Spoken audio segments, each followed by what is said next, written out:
Jai Shri Krishna, everybody. Shri Krishna. Jai Shri Krishna. Jai Shri Krishna. Jai Shri Krishna.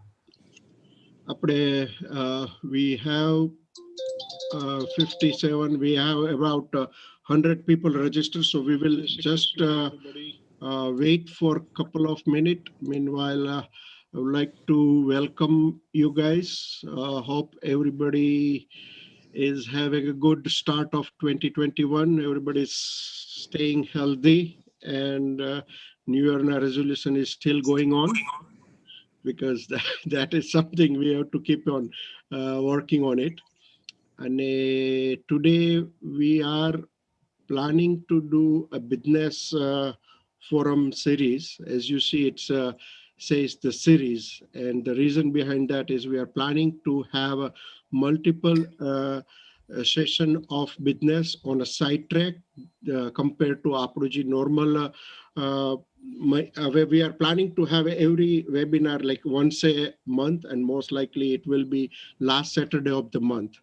But આપણો જે business seminar series છે, we are planning to have run in a parallel to આપણા બીજા webinar સાથે, so everybody can take advantage, and we are trying to build the business forum on our platform.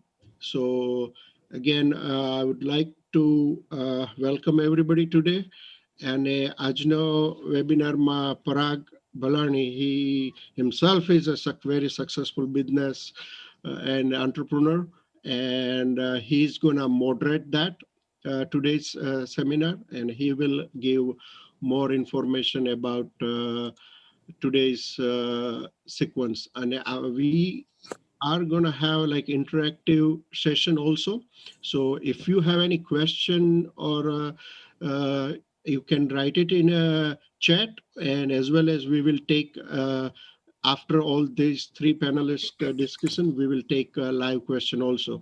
But we prefer if you can as you go through the webinar, and if you can post it in a chat box, that would be easy to handle. But you can ask that for everybody, like when we have interactive session. So Parag, please start. Hey, good morning, everyone. Kim Cho Badaina, Jai Shri Krishna, how are you doing? This is very nice that, we're getting our business forum kicked off, and, hope everybody's doing well during these COVID days. But, it seems like, we are having the opportunity to do things like this on Zoom, which is very beneficial. So it's in one sense, it's been really bringing our community back together because we are so far apart from each other. So we thought, why don't we put together this this business forum series? And we call it a series because we don't want to just get on here today and talk about a few things and then forget about it. We're going to come out with a really good 2021 plan. Where I'm going to host a few different panels with different subject experts and on different topics, so that we can get information out to our community. We ourselves can learn too, and we can provide resources. So I think, there's many successful stories in our community, and we'd love to hear them. We'd love to learn from them.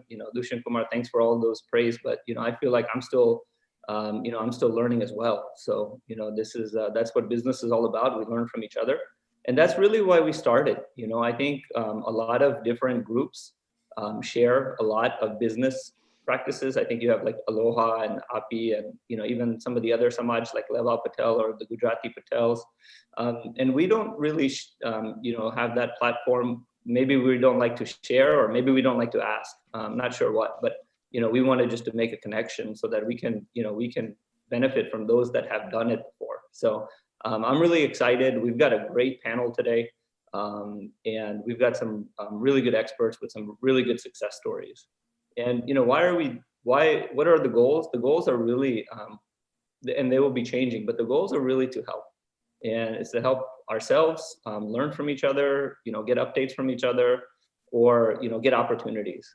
And first and foremost, since this is the first kickoff, I just kind of want to talk to a lot of people about why business. And most of the people on this call might either be business people or thinking about doing business, or have previous experience. I think based on our background, we're all kind of business people, right? We're farmers, and that's what, back in India, they probably do bigger business than us, trading their lands for millions of dollars. So, we all have business, in our bloods. But, just talk about why business. And, as everybody knows, that business is, it's a full family focus. And, especially, we have family business. And I can tell you, even though I might, sometimes get the credit, but my family, my Mena probably spends more time on the business than I do. So, it's a full family business, 24/7 in front of your phone, your laptop. You're always reinvesting everything you earn into the business. Actually, you know what? Like, why are we in business again? It is, but I think Ram Uncle will tell us, and remind us all the plus points. But, it's something that you can pass on to your family, a lot of flexibility, financial growth. And I'll just, I don't want to take up too much time, but I'll tell you a quick story. For me, it was really, I wanted to help my parents. So, I went into the business at a very young age. I used to beg my dad to let me go to work when I was 8 years old when he started. I used to beg, and they wanted me to focus on this and have fun and blah blah blah. But I just saw this, how hard it was, in the beginning when and many of your stories are the same. How hard it was in the beginning to start something, and I wanted to help them. And then even after college, I had other opportunities too, but I saw that, they've done this for us. So, we need to go back and, support them. So, it is something that you can pass on to. So I think, and just talking about school, I probably learned most of what I know about business in that time frame. You go to business school and you learn a lot, but the things I learned at a young age from, my dad just growing up, and what he's taught me, and how his business philosophies, and all those things. Also Ram Uncle, I spent a lot of time with Ram Uncle too. At young age too, and with the different visibility. And I think we've had like a lot of good opportunities spending time with CEOs of companies and corporate officers, and we've learned that part of the business as well. So I think we're a little blessed that we had that experience. And we have a lot of that experience in our community. And that's really what this is about, is to share, to help connect people with resources, financing, startups, expertise, and all those things. So, with that said, we want to kick it off. Just wanted to give kind of a quick introduction on, why we're doing this. And hopefully, and I really hope that it's valuable. And depending on what people want to do with this, we'll pivot as needed. But the plan is to have 4 rotating panels, quarterly throughout the year. We're going to have, this is kind of the first discussion, but then after that, we'd love to take our 3 panelists and do individual Zooms for each one so that we can dig a little bit deeper. So call today maybe like a little social introduction to business. And then we can go smaller. We can go into, very specific subject matters. We have a lot of, the 3 panelists have a lot of expertise in their field and other fields as well. And, we can even do one-on-one offline, hopefully that's something that comes out of this as well. So, if I'm just to talk about the current business environment today, just really quickly, there's a lot of changes. And once this COVID shakedown occurs, the other side of it's going to look very different, whether that's investment opportunities or even, some businesses are struggling and some are doing really well. So this is probably one of the times, in my lifetime that the business environment's changed so much. But there's things that everyone should be doing right now. So there's a lot of government assistance as well. If anybody has questions about, either the PPP Act or tax credits, we can certainly talk about them. But if you do have a current business and, you're not taking advantage of some of these things, they're in the hundreds of thousands of dollars, even for a very small business. So I think those are some things that we'd love to share if anybody has questions on them. PPP rolled out last spring, summer, and the second round just rolled out now. And I'm sure everybody's aware of it, but there's a lot of changes made to the first round, which is retroactive. So, we don't want to get into that discussion. If you have any questions on it, Lucian Kumar is taking, questions on the chat, and you can raise your hand and we can certainly, hit that on a top level. But, these are things that we share with our business community outside of KPSNA. And, we spent so much time advising, different groups. We thought, let's make sure we're advising our own family first. And that's why we are here. So let's get right into it, guys. Let's introduce our panelists today. So we selected, and again, out of respect for our community, we have such great success stories, probably even before, even that I don't know about, because I know everybody came to this country, or most of us came to this country with very similar experience, no money, and just a dream. And it's so amazing to see what we've been able to accomplish. But for the first round, we tried to really pick some of our top experts in different industries. So we wanted to get as big a reach as possible. So, first we have Ram Javia, who is a seasoned entrepreneur. He will introduce his business, but he's got a great story, great professional background, then went into business and is involved in a lot of different businesses. And very successful. And he has been a big proponent of our community, sharing, learning, and also, getting into different businesses. So, that's been really good support that we've had. The next one is Dinesh Kantaria. And these are all people that you guys know, that I know. But Dinesh Bhai is in sales, medical-based marketing. He's got an expertise on, that sales part of it, and we'd love to learn on how he's grown his business. And it's been amazing to see him give, even though he's been, growing his business, he's been giving so much time to KPSNA over the last few years. So that's been amazing to see that him have that flexibility. I know it's not easy, but we were very appreciative of that. And then Miten Marvania, who is, very successful startup years ago, and we'd love to see how he started his business, because it's a little different than what most of us do. And he worked with a lot of talented people, and he decided to do something on his own with some of those people. And we'd love to hear what he's doing in that space. So and again, this is a very I know that we have 100 people on this call, but we're going to keep it pretty informal. And the panelists are people that they maybe represent different age groups, but they're three of the closest people to me. They're some of my best friends, you could say. And we're gonna have some fun today too, and over the next few months with this group. And we love to share and learn and have some fun. So with that being said, I'd love for us to get into each panelist and let them introduce their business and their journey. And then I've got some questions for those panelists, which might help unlock some more secrets, hopefully. And then we can do an open question and answer session with them. And then after that, we'll go into smaller groups over the next couple of weeks, and hopefully we can make something of this forum series. So very excited to kick things off, and maybe we'll start with Miten. And Miten, if you want to just kind of introduce yourself. Like I said, these panelists are some of my best friends. Miten's my nephew. We spend a lot of time together. And Miten, you want to just kind of introduce yourself and your business and your journey, and we're very excited to hear about it.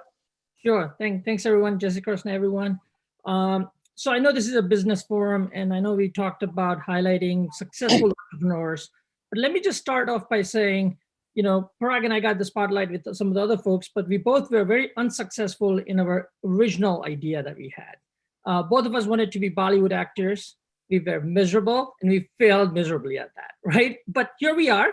We pivoted, we adjusted, and that's what business is all about. And I would love to talk to you guys about how business pivoting is such a critical element of being successful in the journey of life. So at some point, I would love to talk to you about that. But a little bit about myself. Miten Marvania, I'm the son of Jayantibai and Jayaben Marvania.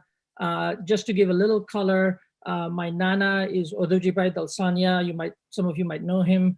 My dada and dadi were living in India, Vittalbai Marvania. My two uncles, Ratibai Marvania, Vinubai Marvania, you probably know them. One's in New Jersey, one's in Maryland, and then my mama. So I have a huge family here, just first family, and then I'm related to Balani family and Sutaria family. So huge presence in this country.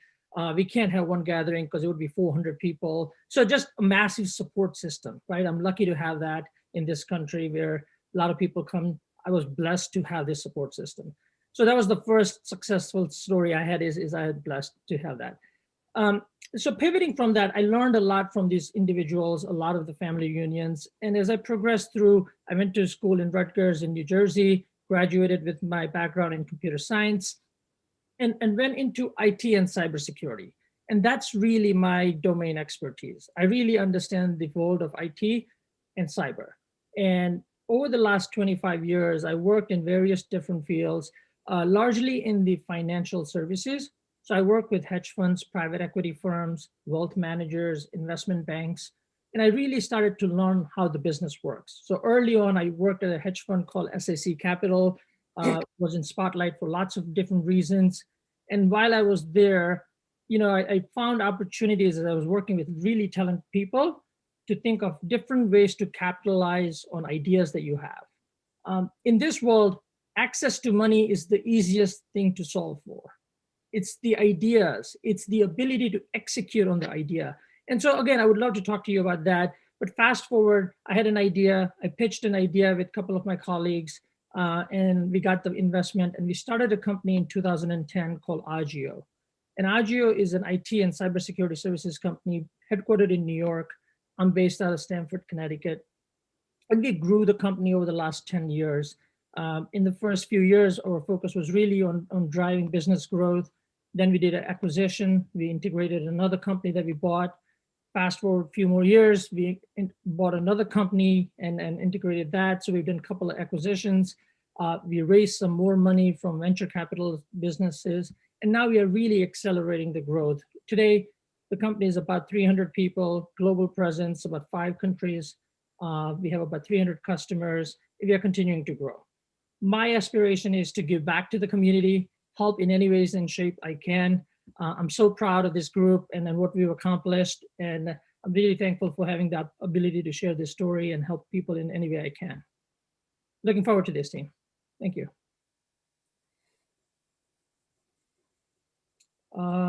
Who's next? Dinesh bhai. Dinesh bhai, yep. Okay, hi everyone. Good morning, and Jai Shri Krishna, Jai Swaminarayan. Thanks, Miten. Thanks, Parag.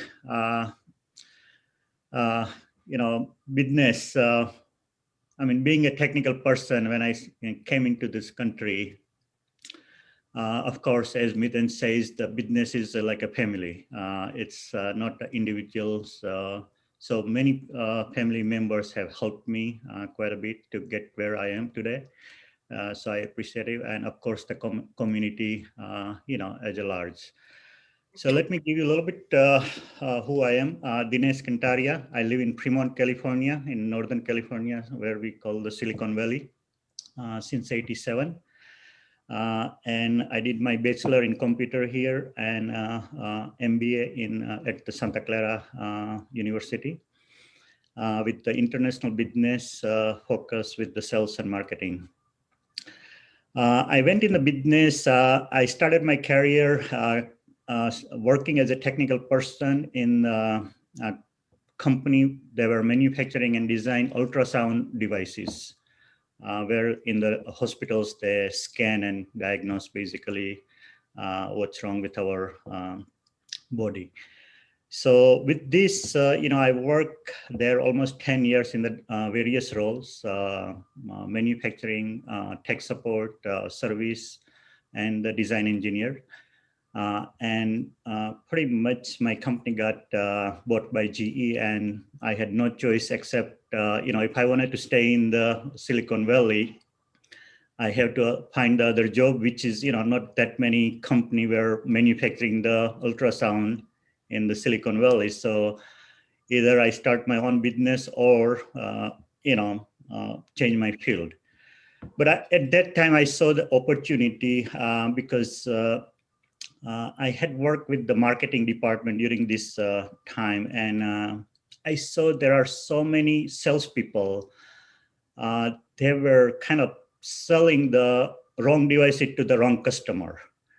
It wasn't intentional, but it's not having the enough knowledge about the product.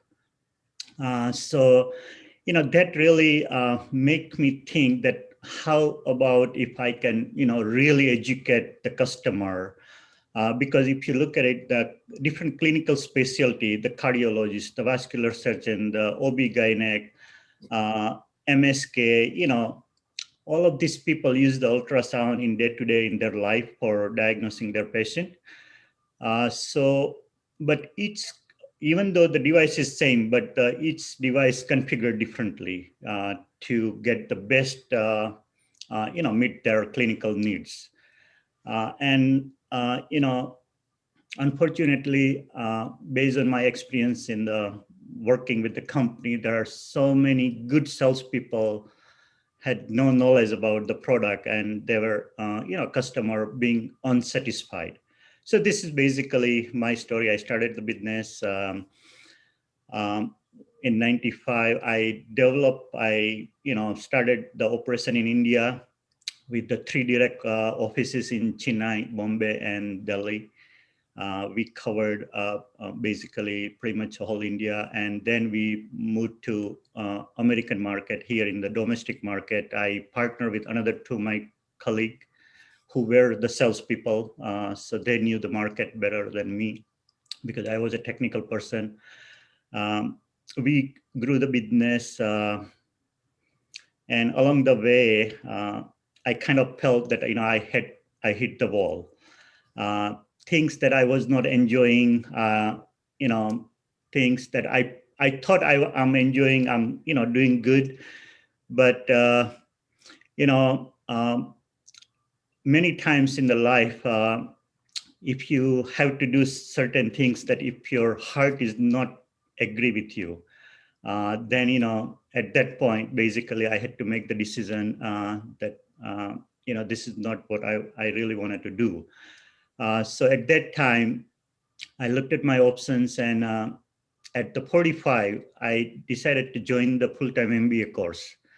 Of course, it was probably the hardest decision, but if I look back, that was probably one of the best decision.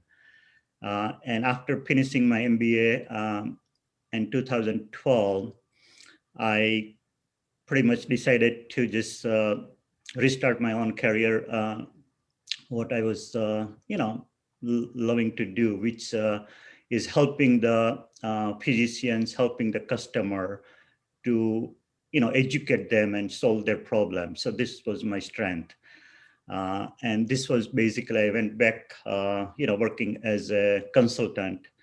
And, I think in the business, as Miten says, there are lots of commitment, but same time, if you love what you're doing, you don't feel like you're working.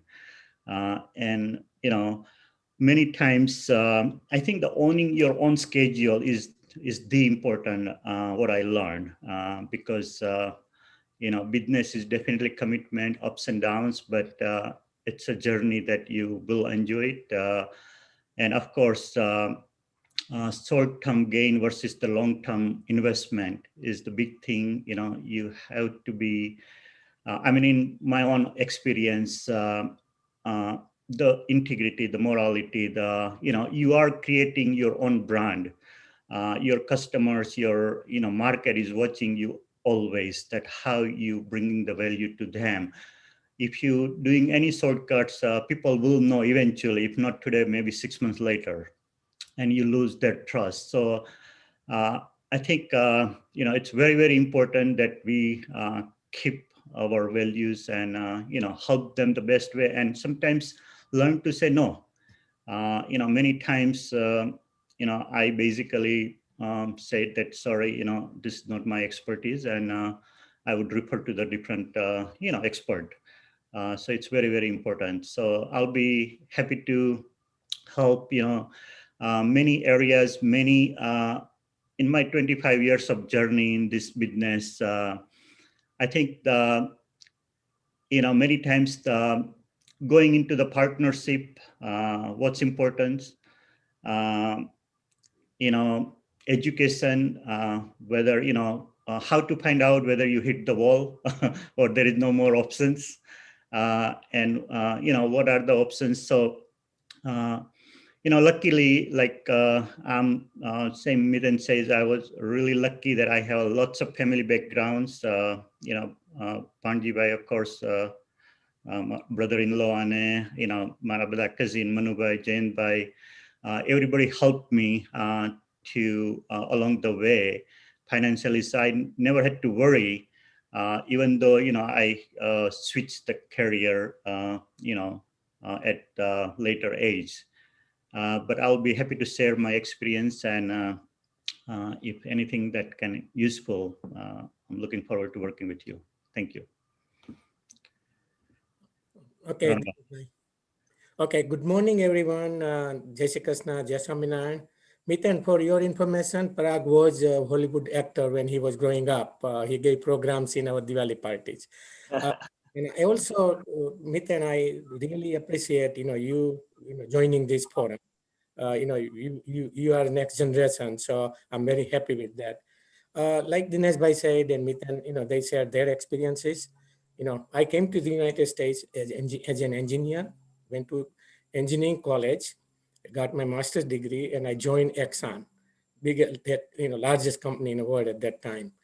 And while working at Exxon, opportunity came to me, and you guys will be surprised. This business opportunity came from our good friend Kirit Bhai Tilwa. Kirit Bhai had so much, like I haven't seen anyone like that. He was so energetic. His daughter, Mira, okay, Mira was, baby at that time. He will take Mira and Jayshree Ben. They will go and look for a business. So our first business, we started in California in 1977. We had, at that time, main reason was not making money. Main reason was that our friends can get green cards. Okay. So, but that first business was established, and Kirit Bhai was instrumental to find that business. And that was our beginning. 1977, we started first retail shop. It was in American grocery store. And then they worked, we had six partners, and they worked day and night. And that was a beginning for our business. I can see, Subhas Bhai is there. We had partnership with Subhas Bhai. We have a number of members here. So if you have a right group of people, if you can do by yourself, that's great. But we were fortunate. We had a great partners. We made so many, progress. We had so many partnerships. We remained same partner. We still have the beginning. What we did in 1977, we have one business where we are all still partners. So you can give and take, but that is our beginning. That's our beginning. We have so many friends and family who helped us. Okay, we had a guidance given to us, but the key thing was, the trust factor. Six of us, and I accept the fact that everything, sometimes it's certain things were done under the table and all that, but trust was the main thing. And we tried, we had a number of businesses we did together. Some, most worked out, but some, they were failures. So when Parag talked about, we need to talk to our community, what actually currently where we are, we have a number of businesses, but our franchisee business, which is Dunkin' business, is the best business in terms of return on investment. We have made a great progress in that area, not only financially, but we have a great relationship with our, power owners, powers to be president and all that. And Parag is actually, working parallel with me. So when I see that, me personally, many people say, how come you are not retiring? I enjoy what I am doing. And believe me, our community, I see 106 people, joining us today. Parag and I, we help so many people. They call us, lately they say, hey, you want to be our partners? I'm opening Dunkin' Donut here and there. So if we help, the mainly Gujarati community, non-Gujaratis too, worldwide.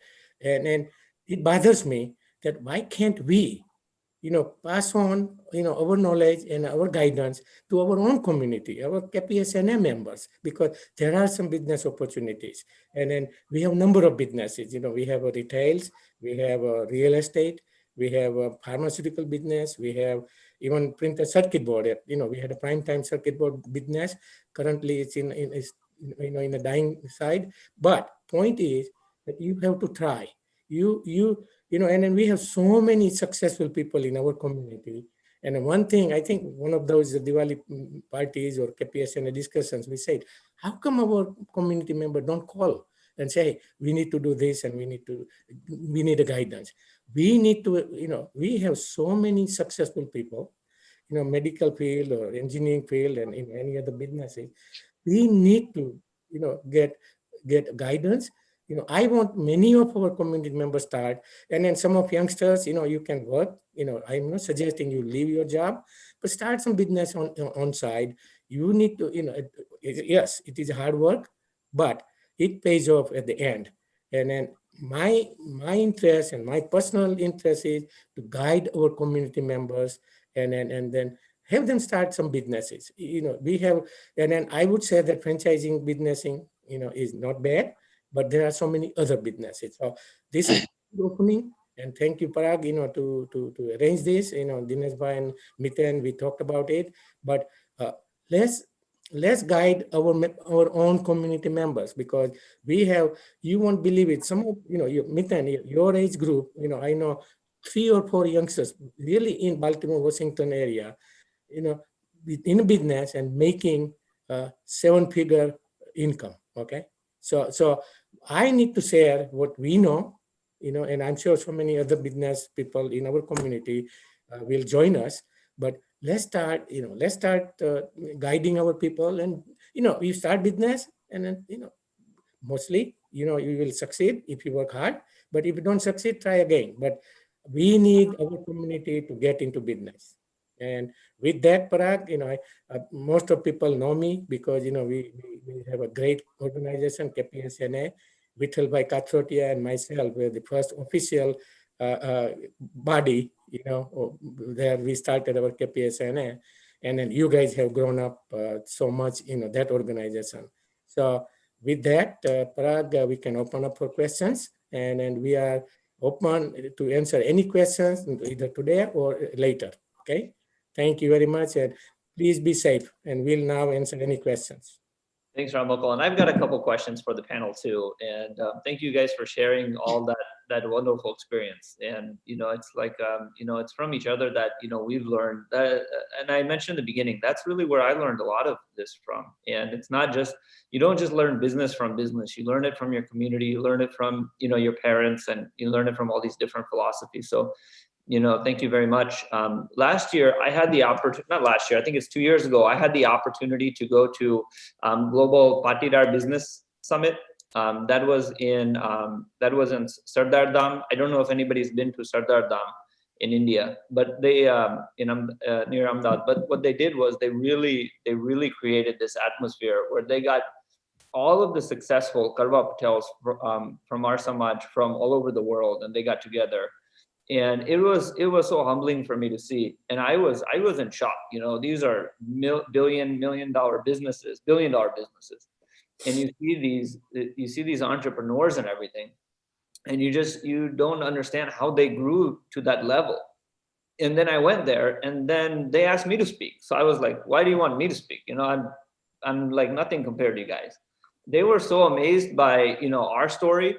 And by our story, my father's story, my story, what I do, and then after the program was over, you had the whole crowd that came to me to ask me all these questions. And it's one of those things that I think sometimes we get really we get in shock, and we get in shock about how people have been able to grow their business so much. But once we start to learn about it, we can see that it's just like what any of us have done. So that's why, that we really want to create that comfort level where we can talk about our successes, and maybe it can help somebody else. So I wanted to share that story with everybody, because that was a very eye-opening, event for me when I went there. Because, even though we're all in different things. There's a lot for us to learn from each other, and I'm looking forward to learning along this process as well. And like Ramanko mentioned a little bit, that we part of being with Dunkin', we travel with the CEO and all these corporate officers, and they ask us for counsel on how to run this billion-dollar company. And we help a lot of other franchisees and other people, and there's other people that are involved with us too. But we want to help our community. That's why we're here today. So there's there's no limits here, and we're not looking to come out of this with any specific results, but whatever this group feels appropriate, we'll steer in that direction. I've got a few questions I want to ask the panelists based on some of their intro today. I'm really curious to dig deeper into their story. And then while we're doing that, we can start compiling the questions, and Lucian Kumar said he wants to put it together, and then we'll open this up for the rest of the group. But Ramanko, since you talked about your experience from being a successful engineer, most of my friends, they are very successful in, different fields, medical, doctor, other very high paying positions. And sometimes, that even myself, I always second guess, like, why do I want to do something where I have to do something 24/7, right? And, there's no guarantee, and it's always on. And you had such a successful experience with Exxon. I've heard your stories. You're traveling the world, and running all these meetings, and doing all these things with such a big company. Why did you make that risk and start a business when things were going so well for you? Okay, thank you for asking that question, Parag. My reason was quite different. Okay, because I was a director of engineering. I had 4 large engineering department worldwide reporting to me. At that time, the salary level was very, very high for me. But my father told me that when you work hard, you are making money for someone else. When you work that hard for yourself, you will make money and you will be more satisfied. So my reason was that it was very difficult, but my situation was quite unique, because while I was working, we had our businesses started. Okay, like I said, our first business in California was in 77, and I retired, or I decided to leave Exxon in 92. So I was working, and I was fortunate to have a great partners to be. My success is because of partnerships, because I did not work in business when we started in 77, and I left Exxon in 92. So my partners worked. We had number of businesses we did together, and then I went full time in 92. But my reason was that if I work as hard as what I am working for Exxon, then I will make more money. And then money was not only reason, but when you go, corporate America, everyone, youngsters, you remember this, corporate America, you go to a point, and then when you are in executive, branch of the company, you will have pressure. You will get pressure. So reason was to have independence. That was my story. I did not, money wise, I was well satisfied. Company was taking care of me very well, at that time. So my reason was to be self-sufficient and independent of any company. You don't have to worry about someone next day telling, okay, you don't have a job. Okay. Yeah, that's amazing to hear that, and I can see that too. Like when even in your own business, and with Dunkin' and other companies, you can see that experience come from that corporate America position, and that's why you get so much respect, because you understand how the company dynamics work.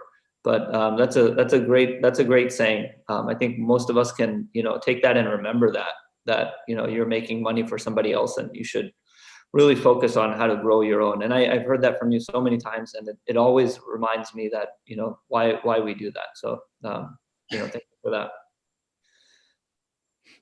Dinesh, but I got a question for you. So talking about sales and marketing and the medical industry, your business is unique, where you're always searching for growing your clients and sales, and it's I'm sure it's a lot of B2B, but B2C as well.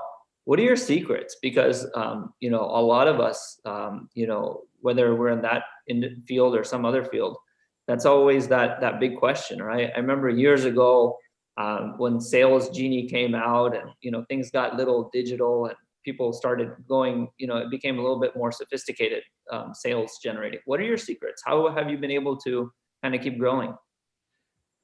Really good questions. In fact, when I changed the career from technical to sales, I even didn't knew that I already transformed my career to sales, because my main goal was to just educate my customer on what's right and what's wrong. So I think that basically, you know, on the long term, we all knows, you know, sales, I mean, you can learn, there is thousands of books, right? How the sales can be done, and, you know, understanding the product, understanding the market, understanding the customer's priorities. All of those are, you know, we can find from the textbook.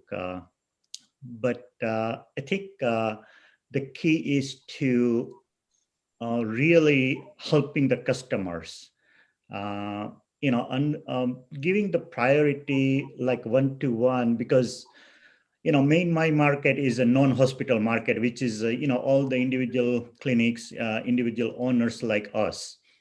And for them, they cannot afford to hire the high power people or high knowledgeable people, because it affects their pocket right away. So basically, you know, there is a big opportunity for me to help with my technical knowledge as well as the product and market knowledge, the what's best for them.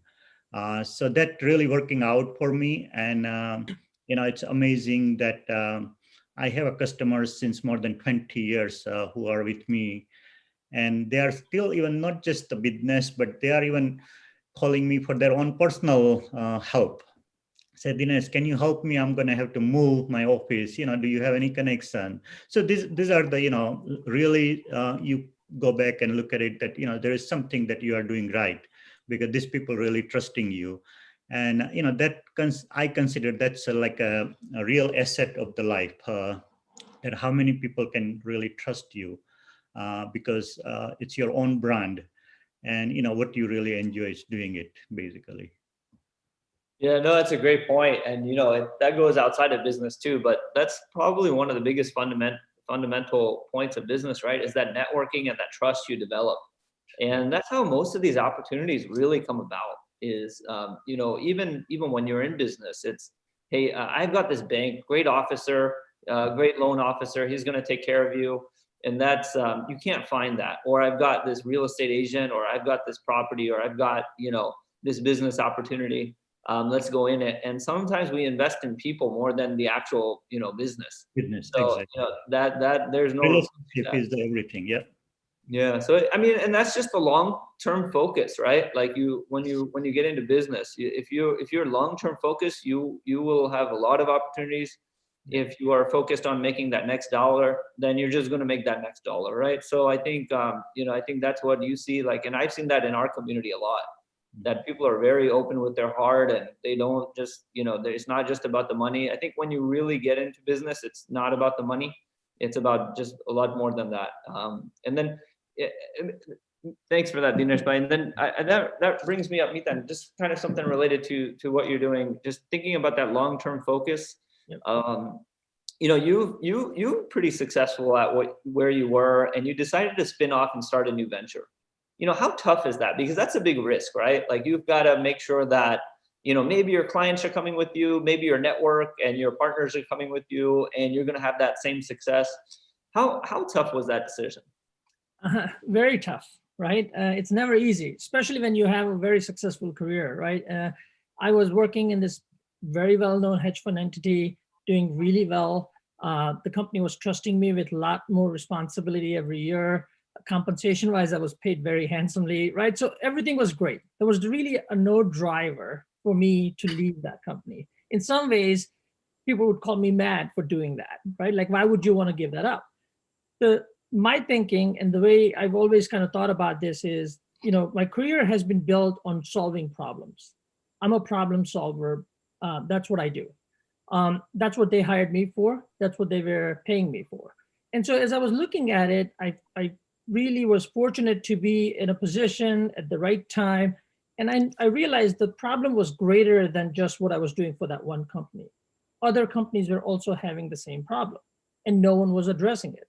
So the idea was really, if I can do it for one company and I'm being successful in doing it, I have the domain expertise, I have the knowledge, I have the experience.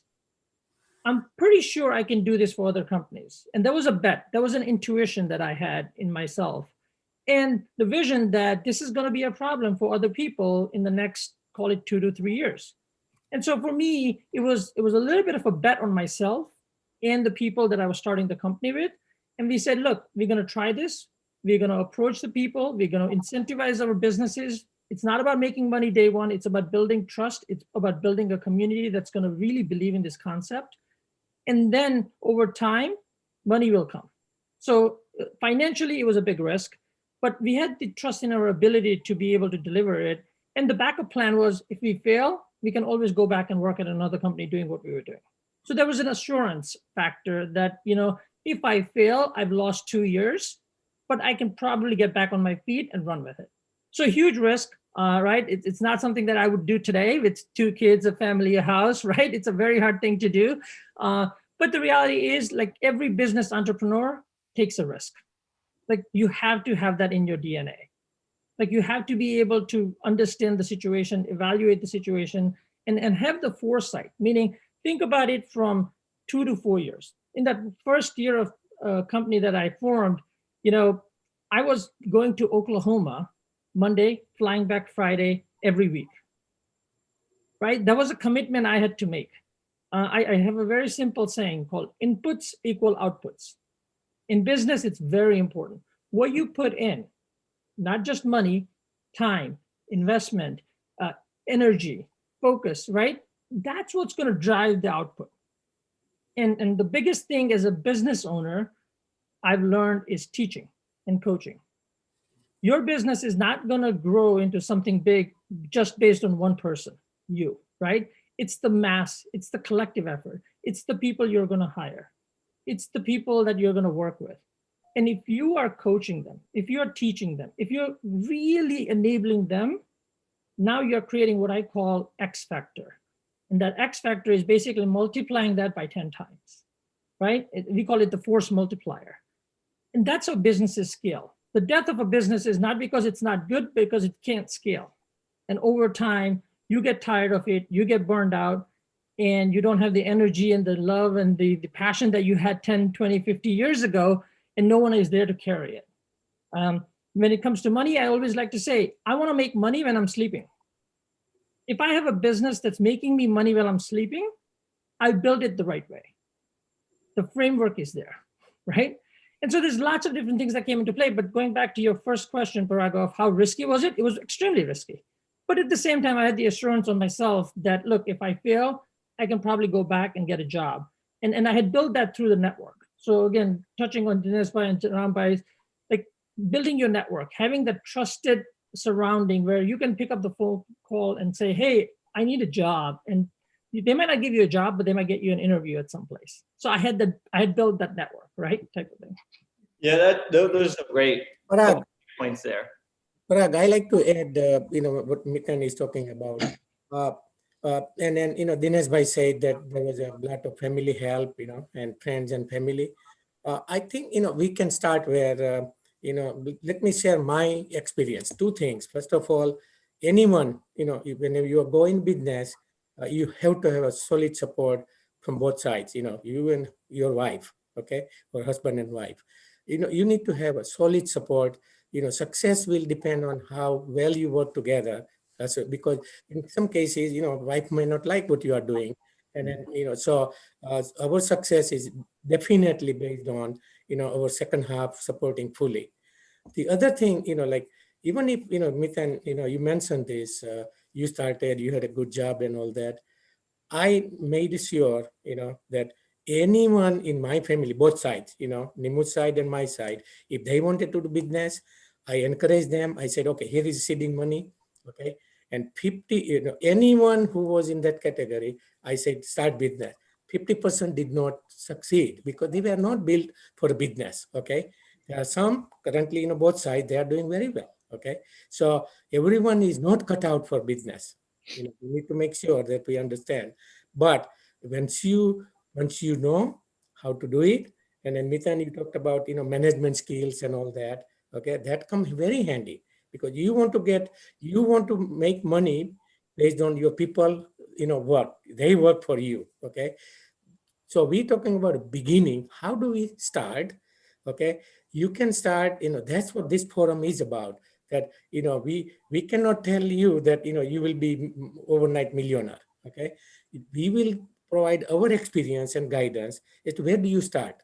Okay, and that so those of you who are, I'm sure most of us, like I said, that I supported anyone in my family who wanted to do business, encourage them. And I'm sure that most of you guys doing it. But we have to start somewhere. We give so much guidance to outside of our KPSNA community. And, there are so many examples. These people, it's like, Parag knows, and Parag is, now I'm relying on Parag because I'm at the age that I have to start golfing. But we have so many non-KPSNA members benefiting from our guidance and our contacts. And I like to change that. I like to have our community learn on, benefit from that. And that's my, wish really. Okay. Yeah, no, great follow-up, Ramakol. And I will support one thing you said very strongly, is that I always get messages from Nimu Auntie saying that, it's time for you to, to spend more time with her. And, and I know, Ramakol always asks me, like, when should I retire? And I say, you should retire when you don't like it. I mean, he has so much fun doing what he does, and I see it every day. But I always get that pressure from Nimu Auntie saying, it's time to retire and spend more time with her. So I need to say that publicly so she can hear it. I'm in trouble now. Just going back, great point, Miten, Ramakol. And Miten said one thing that kind of sticks out to me is that there's always a plan B in business. You always have one. And it's I know Miten today, he could go out and get a job. Even Ramakol, like, he would be hired by any company because he knows how to even, do what these things. And that's what, that gives us confidence too, right? Like if I'm running my own business, but if I needed to run, another business, and that's something maybe, down the road, run a $1 billion company at some point.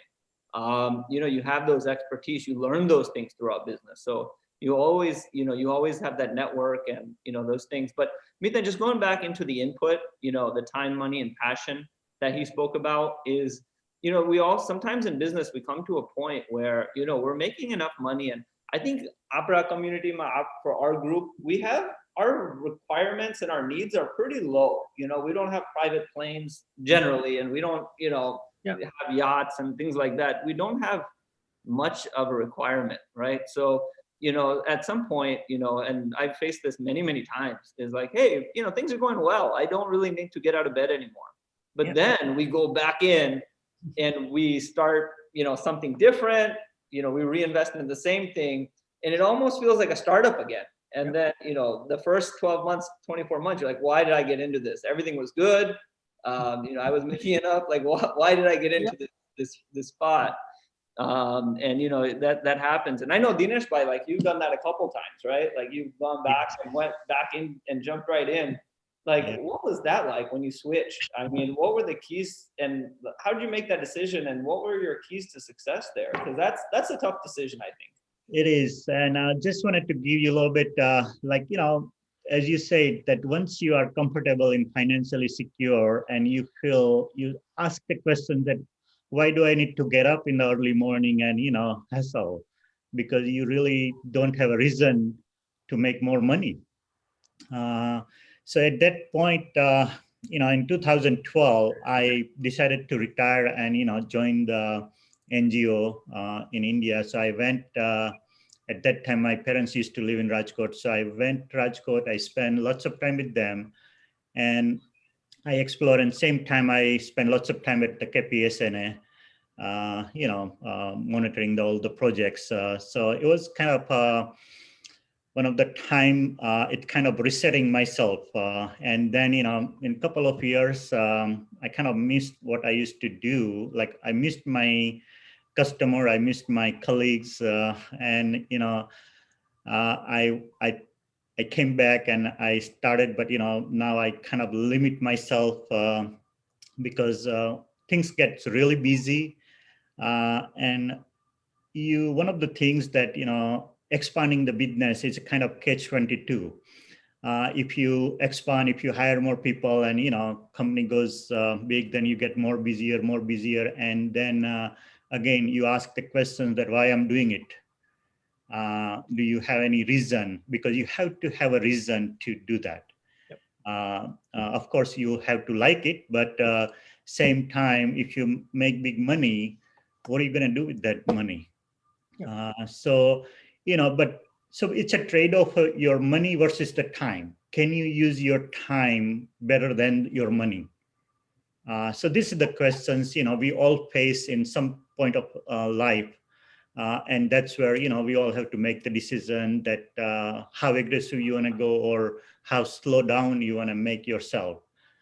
So this is basically, I came back in 2014, and I thought the best way is to help my customer, and what I enjoy doing it is work as a consultant. So that's where I pick and choose the customer. I choose my schedule, and I still control my time. So this is very important. Yeah, and the time is very important. And my last question is kind of related to that. Then we'll open it up. I think we've got some questions on the Q&A. But the time, when most people for business and time management and finding help is really the toughest part.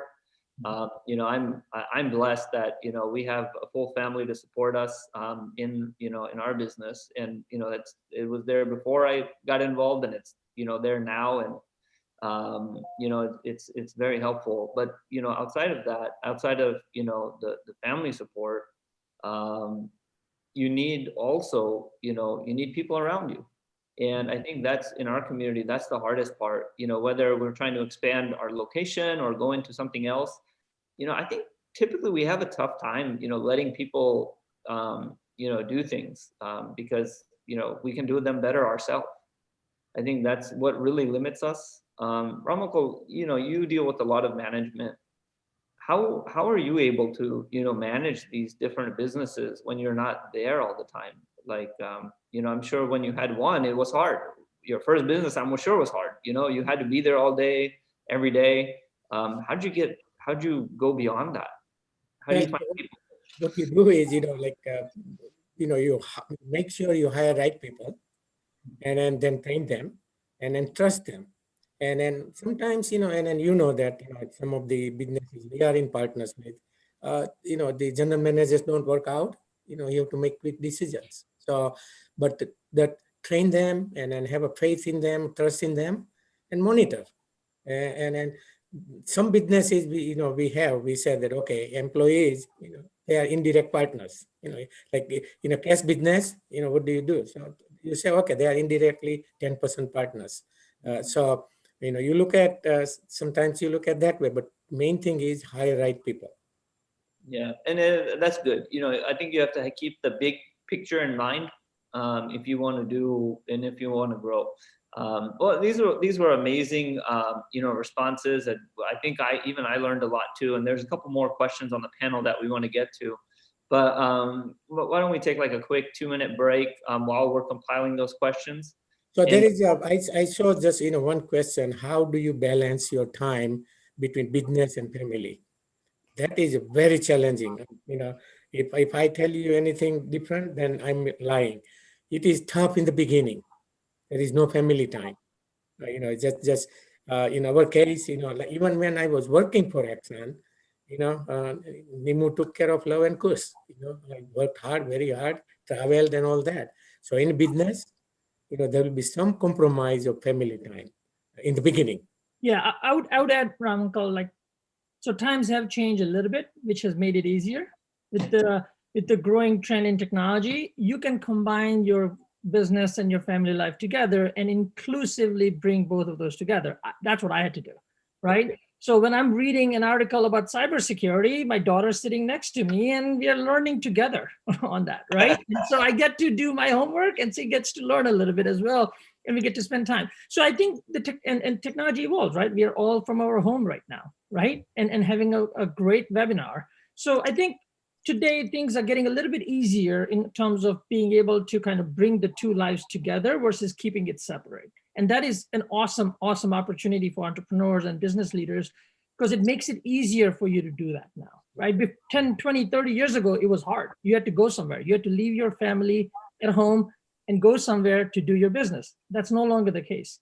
Yeah. I'm still struggling. IT world, you can do that. Yeah. Like Ramogul said, I'm still struggling with that. I don't know. So if anybody knows the answer to that, please let me know. It feels like, I missed my two kids growing up. Like they're so big now and I don't know how it happened. So certainly like I need to learn that a little bit. The goal is maybe I can just retire and spend time with them. But then, like I said, we just keep jumping right back into that ocean. So for that, you just jump on the sales career, so you can be anywhere and you can do your work and the family together. Yeah, maybe that's what we can do in this business forum series. We can trade businesses, so that way. Yeah. Dinesh, any opening? Yes, come on. Hey, hi Sanjay, bye. How you doing? So I think we've got a few more questions, but I want to give the floor to Sanjay. Bye. How you doing today? Just to give some like quick KPSNA updates. We've got a few things going on, and then in that time we can have all these questions compiled, and we can kind of have a more open discussion, right? A little bit more informal. So Sanjay, bye. You wanna just kind of let us know what KPSNA has been up to in 2021?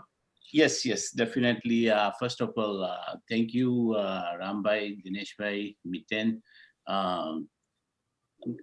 આ તમારી story સાંભળીને જ લોકોને excitement આવી જાય, let's do something. And like you said, આપણે આટલો બધો એક્સપિરિયન્સ છે આપણી કોમ્યુનિટીમાં. So our tribe will be to, share that experience with our community, and we will continue to look for ways we can present this to the community. So thank you again. Thank you, Parag. Fantastic job doing the moderating. I also have a question, but before the question, થોડીક quick updates આપી દો. So Dushyantbhai કીધું કે આપણે જે આ વેબિનાર્સ જે છે આપણે વિલ કન્ટિન્યુ, અને અત્યારનો એમ એવો છે કે once a month આપણે છેલ્લા શનિવારે આપણે જુદા જુદા વેબિનાર્સ કરશું, અને જુદા જુદા ટોપિક્સ ઉપર, અને આ બિઝનેસના ડિફરન્ટ ટોપિક્સ આપણે એની સાથે સાથે જ્યારે જ્યારે ટાઈમ વચ્ચે મળશે, every 15 days maybe, depending upon the interest. And so બધાનો input પણ અમને ઘણું helpful થશે. What type of topics that we want to bring to. So first of all, આપણે જે newsletter જાય છે, અને with the beginning of this new year, we're going to also focus on sending these new letters more frequently, and a lot of information એમાં હશે. તો આ newsletter બધાને ઘણા લોકો ક્વેશ્ચન હોય છે કે અમને મળતા નથી કેમ. તો આમાંથી જે અત્યારે જ આપણે more than 100 people, તો બધાની પાસે લગભગ હોય જ. પણ તમે કોઈ તમારા બીજા કોઈ લોકોને જે આવા ક્વેશ્ચન હોય તો તમે પ્લીઝ એને info@kpsna.org એમાં ઇન્ફોર્મેશન મૂકી જાય, નામ ને ઈમેલ એડ્રેસ, તો બધાને ન્યૂઝલેટર્સને મળી રહેશે. બીજું કે આપણે સત્સંગ ઝૂમ વેબિનાર્સ, આપણે સત્સંગ પણ કરીએ છીએ, અને ઘણા સક્સેસફુલ અને ઘણા બધા લોકો એમાં જોઈન્ટ થાય છે. તો દર એકાદશી ઉપર આપણે સત્સંગ ઝૂમ ઉપર રાખીએ છીએ, એટલે ઘણા લોકોને ખ્યાલ ના હોય તો કોઈ પણ committee members, Parag is also very much involved in that too. So તમે જણાવી શકશો. બીજું કે સાથે સાથે ખુશ્બુ એક આપણે ગુજરાતી સાહિત્ય લેખન સ્પર્ધા રાખી છે, એની ડિટેલ્સ પણ તમને મળશે બધી, પણ એ ફેબ્રુઆરી 25th સુધીમાં જો કોઈને પણ લેખન સ્પર્ધા, કવિતા છે કે કોઈ સાહિત્યનો કોઈ લેખ છે કે એવું એની સ્પર્ધા રાખી છે, તો ત્યાં સુધી ફેબ્રુઆરી 25th સુધી એની એન્ટ્રી સ્વીકારવામાં આવશે. ગુડ. તો એક ક્વેશ્ચન મારો પણ છે કે દરેક આપણા કોમ્યુનિટીમાં બધા હાર્ડવર્કર્સ હોય છે બધી રીતે, અને એમને ઘણા બધા બિઝનેસની ઓપોર્ચ્યુનિટી પણ આવતી હોય છે, પણ આઈ થિંક વન ફિલ્ડ આપણે જ્યારે ઘણી વખત પાછળ રહી જાય છીએ એ to come up with the finance. As Miten also said કે જેમ બિઝનેસ ગ્રો કર્યો એમ એક્વિઝિશન્સ આવી, so then obviously you need money. તો આપણી સ્ટાઇલ કે આપણે કોઈ આપણા સગાવાલા કોઈક મામા કે એમની પાસેથી આપણે પૈસા બોરો કરીને આપણે બિઝનેસ શરૂ કર્યા છે નાના નાના, પણ એવી કોઈ something special that there are ways to come up with finance. So Rambhai ke Dinesh. So let's that's very good question, Sanjay bhai. There are depending on type of the business. Okay, we just found out we had yesterday we had a large group of federal government from DOD and all the people. We had a seminar. Actually, it was a meeting, and I found out that there's so many governmental supported loans available at very low interest rates. So what we can do, Sanjay bhai, is that it depends on business, because in most of our businesses, we are now at a point where locally our local banks, they say, okay, whenever you need, because it's a proven record. So when there is not a proven record, we need to explore as to whether like SBA, there are two types of SBA loans. One SBA loan is a pain in the neck because they charge like a hefty upfront cost, and then it's too much paperwork and all that. So Parag, what we need to do is I think we need to do some research and have a list available so that can be used by community member who is thinking about starting business, because there are some governmental, we just found out yesterday that there are some opportunities where you can borrow for the startup business, because if you are in a business and if you want to grow, maybe banks which you are dealing with, they will be willing to do that. But when you have opportunity, we have pharmaceutical company, we need large funds, and so we said we need. That's how I attended that seminar yesterday. So Parag, we will get that list, so that we can share and share with community members. Yeah, that's a good idea. We'll put together like a small focus meeting on that too, where we'll one of our topics that we will cover is financing. But like Ramakal mentioned, Ramakal, you remember when we opened our donut factory? It was a $5 million investment, and the interest rate was subsidized by the government, and so we got interest rate of like 2%, I think, at the time. It was so, but that's a good point. That comes like we have some of the family, community members who are also politically active. So I was very active with the local government, and then the county government, and so they supported a bond. It was a $5 million for 1.2% interest. You cannot find that. At that time, interest rate was 7, 9, 8%. So there are some opportunities like that, but it again depends on business. But we need to share, let's make a list. Sanjay bhai, you mentioned about 15 days or month. My request is that can we create like a group, so that if any community member has a question, he or she can post it, and then we can give, I don't want to wait a month or 15 days, like we have a WhatsApp group or something where they can ask that question. And then, if Miten, Dinesh by myself cannot answer, any other, business people who are doing business in our community, they can answer. So we need to do something whereby we need to encourage people to start asking questions, and we provide them guidance. Yeah, we'll set that up too. That's a really good You guys point. think about it, Jay and Sanjay and Parag. You guys think about that. Yeah, we'll set that up. That's a really good idea. We'll along with some of these follow-up Zoom calls we're going to have with this panel group, we'll set up, like, for the entire community, we'll set up business quick responses, that, like a WhatsApp or something similar. It's a really good idea. So no, good question, Sanjay Bhai, and we'll dig a little bit deeper into those conversations. Ramakal mentioned something about being politically active. When you're in business, and this is something I was talking to Miten about, most of our time is spent on non-revenue generating things. For example, like for Duncan, I am the chairman of our PAC, which is the Political Action Committee. So, we raise a couple $100,000 a year, and then we donate it to congressmen and senators. But those things, like, they don't personally help me, right? You do these things to get, active within your company, for politicians and things like that. So that's one big takeaway I took away from what Ramakal said, is that, you do have to become very active, Yes. When you're in business, outside of just, generating funds. I'm going to switch gears here and go to the questions, and we can open this up a bit. If you have a question and you want to ask it and you don't want to type it in, just raise your hand in the chat feature and that should be fine. But a question that came in pretty early, and one that I had for Miten as well, Janak was asking, how challenging was it to build up IT talent in the start? Is it hard to convince high people from high paid IT jobs to join a startup? So that's a question I had for Miten, and my question was not just raised on IT, but just in general. I don't have experience, hiring highly talented, highly paid people.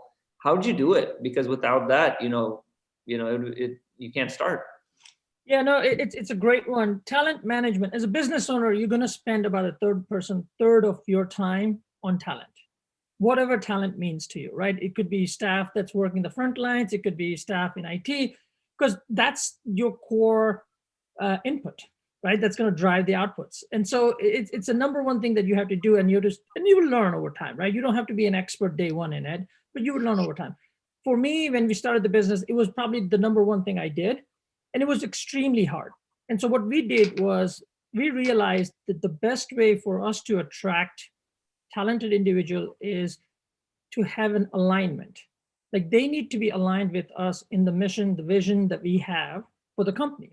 Right. And so what I did, the first thing I did was I wrote down what I call culture book. And in the culture book, I wrote down the values that mattered to me the most. And those were the values, the foundation of the company that I was trying to build. And those values were the ones that allowed me to attract talent that had a similar thought process, that were thinking about the same thing. Clearly, you have to incentivize them, right? I wasn't able to pay them upfront high salary. So there was an incentive for them. And that's the other thing we often don't realize is leverage the business. I tell my employees every time, you can make as much money as you want at my company. Your inputs can drive the output, right? And come up with a financial model, incentive model that incentivizes the person to feed into the engine. And that was the thing. So everyone was an owner, essentially, even though they didn't own a single share in the company, because their compensation was driven by their ability to input into the engine. And that was attractive to people, right? Because they can write their own destiny. And oftentimes, as we learn in business, you think of the end goal as winning a Super Bowl, and only one team wins Super Bowl. The rest of the 31 teams have to go home disappointed, right? And that happens in business too, right? But everybody starts with the aspiration to win a Super Bowl. And so you got to give that aspirational element to the talent that you're trying to require. So there is a little bit of selling, and people have to believe in you. Like, people who really join you are going to join you because they believe in you, the founder, the person who's kicking this off, and they won't be as bothered by comp as much as they are in terms of like making sure their salary is going to feed their like their family and their mortgage and all of that, right? So it's an art. There's no right or wrong answer. It's practice. You have to go through lots of candidates. I have a philosophy of, I take very long time to hire someone, but if they're not working out, I'm very quick to fire them. So the saying is slow to hire, quick to fire. And I believe that, because if you hold on to that wrong person, it can actually destroy your culture, your organization. So that's also another element is talent is not all about hiring. It's also about getting rid of people that are not the right fit for your environment. Yeah, it's amazing to hear that how similar that philosophy is amongst many different industries. I mean, it's at the end of the day, all of these businesses, they come down to people. That's the most important part of any business. Next question, Prayas had a good question. There's a lot of entrepreneurs on this call. What about for the panelists? What's the turning point in your for you and your business? What was that point? Miten, you want to start since you got the floor? Yeah, sure, absolutely. Again, for me, as I mentioned, there's an element of timing here, right? Like for me, I was in the right time, right position at the right time. I've been thinking about this business 5 years before I launched it. So it wasn't I woke up and I said, let's start, let's do this, right? It didn't happen that way. I was thinking about it. I was talking to a lot of people. I had a lot of mentors, and like it solidified my thought process to say, yeah, there is an opportunity here. And then when the banks collapsed in 2008 and you had Bear Stearns, and in my industry, that was a trigger point. Like, hey, businesses will have to change because there's a massive change in the environment. COVID-19 is another X factor that's going to change how the world works going forward. This week's short selling fiasco is going to change the way the financial markets work in future, right? So there's a trigger point that happens at a macro level. And because I was thinking about it, I was just lucky to be in that right time that I was able to then say, this is the time I need to now make a move here. So there was a little bit of luck and a little bit of timing for me. So let me share my turning point.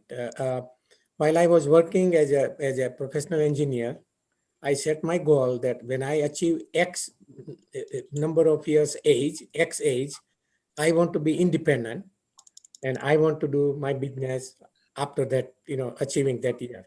So my turning point was I set a goal that by such and such year, I like to be my own boss. Very true. Yeah, Same on my side. Like, I see the problem in the industry, and I start my own business, and basically I was working still full time with the company for 2.5 years. So it was kind of juggling the both ball on the same time, and trying to see what works and what doesn't work, and trial and error. But again, building the team, expanding the growing the business especially in the sales environment. There is no such a like a equation that you give this much incentive or this much commission and that will be work. So you just have to keep trial and error, and I think understanding that each individual and their own priorities in their personal life, it helped me to retain some of the good salespeople against the big corporate like GE, Philips, and Siemens, who were our competition. So why would people, come to the small company versus the big company? So there are many external factors. Many times the as Miten says, the external variable, like if unemployment is very low, you cannot find the people, then definitely, small business will suffer more because, all the big companies consume the good people. So you have to have some more value addition to hire the good talent and retain them compared to the big company. And I'm sure there are, many individuals who see that value, who likes working for a small group compared to the big, corporate environment. Yeah, no, those are great points, and I'll just share with you a little bit of what I've learned and what really changed my turning point. I think we're usually very problem focused, and we all have our own limitations, whether it's resources, expertise, money, and until we see and learn how things are done, that doesn't change. But when you see success stories, it's a very big deal. I know, like when our business expanded from 1 to 2 locations, that was a huge deal. But then, because there's so many problems, it's money, people, how do you manage 2 locations? But then when you see somebody that's managing 100 stores and that has 200 stores, that's eye-opening.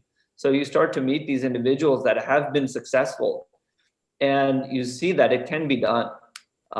You see, when you see corporate America and they have 10,000 stores, and you see these, these CEOs making, $1 million, $5 million figures, and they can do it. You learn from that as well, is that it can be done. So I think sometimes, like our community, we are sometimes, very problem focused. And that really taught me to be solution focused. And, instead of thinking of, why things can't be done, let's figure out a way for things to be done because other people are doing it. And that really, when you see somebody do something well, it really helps you to figure out how to do it. So, then that's really the goal of today, is how do we learn from each other? There's a couple questions on here. I know Milan, hey Milan, how you doing? You're asking, what about for non-restaurants and hotels? Does anybody know any lenders or banks that, fund to that? So we'll get into that a little deeper into our, our small group financial, but there's a lot of private equity, and depending on the projects, you can also get, loans from traditional banks. There's a lot of loan banks, and most of them are done through referrals. Some banks prefer real estate, some banks prefer franchises, and some banks like to lend on new different projects. So, we'll certainly get a little bit deeper into those specific questions later. Let's see, what else? What questions I got a couple of questions. Yeah, go ahead. So again, thank you, panelists. This is a really, as Sanjay Bhai mentioned, I cannot be agree enough on that. Like, it's really pumped up everybody. In fact, for myself, like I wouldn't be shy to say that with COVID last year was very tough. I never thought I would be in this situation when I started my own business back in 2010, but it's a reality. And I'm sure I will get a lot of input from our community member also, because I think I can really see eye-opening that I can reach out to the Bhisma Pitama of our community and seek some help. And it's not just the financial help. A lot of time you need mentorship. And Prayas had asked a really good question, which was my question also, like how to find a mentor in our community for someone who is looking for mentorship. And I think what I would like to suggest is maybe we can have, like you guys, we can have some mentor forum where people can come to you guys and seek advice. Yeah, and I saw your notes as well on the WhatsApp group, Dushyant Kumar. So it looks like you're getting that started. I think we'll use 2 different forums. We'll do the WhatsApp group, and then also from this, we're gonna take it into individual Zooms with the 3 panelists. So we'll organize a Zoom with Dinesh Bhai, and then another one with Ramanko, and then one with Miten. And then after that, we're gonna create some one-on-one relationships there. And we're gonna have like a quarterly rotating panel so that we can continue to get like different experience. Because I would love to learn some more about real estate and a couple other topics. So we'll give it that dual approach. Well, Parag, I would suggest what Dushyant Bhai asking. Depending upon type of mentorship is just general word. What are we looking at? What kind of mentorship is what kind of business? If we narrow it down to that, then we can have, don't limit to 3 of us. We have so many other successful business people in our community, and we can say that, okay, if you have, let's say the franchising, just to give you example, if you have a franchising, interest and concern, then we will, Parag, you and I can be mentors, okay? If it is IT related, Miten and other people who have experience. So it depends on what kind of business interest is there, and then we can tie up mentors for that. Yeah. Yeah, and that's what we will do is we will create and we will ask people to step up, and if they would like to mentor other people, then we can create the group. I have Sorry, Dushan, I just had one quick note on that. I think as a community, everyone, like, one of the biggest gift we can do is gift of knowledge and mentorship, right? And we've talked about this in smaller packs. You really need to digitize this experience. This is not something you do over a phone, like or a webinar. Like, this is something we have to do on demand. So I've talked to Ram Uncle, Dinesh Uncle, Parag, Dushan Fuwa about digitizing this in terms of having an app or a mechanism that everyone's used to by now, right? Which is this leveraging the social media, but for our community, private, where you can access anyone. Like, how do you get access of me right now? It's very difficult for you to find me. How do you, like, you don't have my phone number, you don't have my email address, right? You don't even know who I am, right? So we need to make that easier as a community, I think. And I think we will do that this year. I think we'll do that. So that's going to enable, I think, a broader reach for people. So you don't have to go through middleman. You can directly go to whoever you need to go to, right? Based on who they are, type of thing. Yeah. Yeah. And I would like to bring Subhash Bhai, who is a successful businessman from our community, and he wants to share and suggest something. Please, Subhash Bhai. Dushyant bhai, I will add it. He's Sure. not successful. He's a very successful. Very Not really. successful. No. Sorry, I should have said that. That's a wrong word. No. I'm just, Very successful and very helpful. He is mentoring me. I tell you that. He does give me guidance. I do go to him, and it's really good. So please welcome Subhash Bhai. Please share your. Thank you to all of you. આપણા બધાય ભાઈઓ પાસે excellent idea છે. આપણા DNA KPSNA માંથી આવેલા છે. આપણા પેરેન્ટ્સ, આપણા ગ્રાન્ડ પેરેન્ટ્સ બધાય પાસે બિઝનેસ અને ફાર્મિંગના સોલિડ આઈડિયાસ છે. એ બધા આઈડિયા લઈને we all came to USA. As we all heard from 5 of us, 6 of us, or all of us, everyone did a very good job. As Rambhai said, back in 1986-87, when he started his business with Kirit Kaka, likewise, Kirit Kaka had a hard knowledge to make business successful. Rambhai inspired him to grow the business. Same thing, Ajay.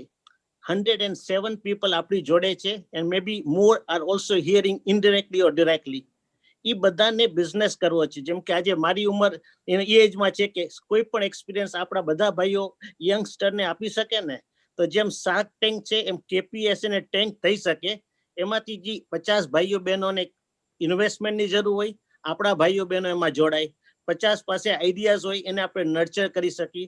કેમ કે ગઈકાલના જે બધા business idea હતા ને, they were very successful what our people have done it.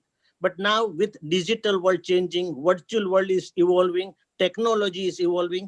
So youngster પાસે એવા ઘણા બધા આઈડિયાઝ છે. એ બધા આઈડિયાને આ પ્લેટફોર્મ ઉપર મૂકીએ અને શાર્ક ટેન્કની જેમ, if somebody wants X dollar, who wants to contribute that dollar? Somebody wants advice for marketing, here is a Dinesh bhai. Somebody wants franchising experience, here is a Parag. So likewise, આપણામાં બધાય પાસે collective ideas છે. We need to make it strategy idea અને એક માણસને successful કરીએ આપણે. એક youngster ને successful બનાવીએ આપણે. Subhash bhai, I think that's a wonderful idea. I've had that idea before too. I didn't want to overstep our limits, so I think that's something that can definitely come out of this group if everybody is very interested.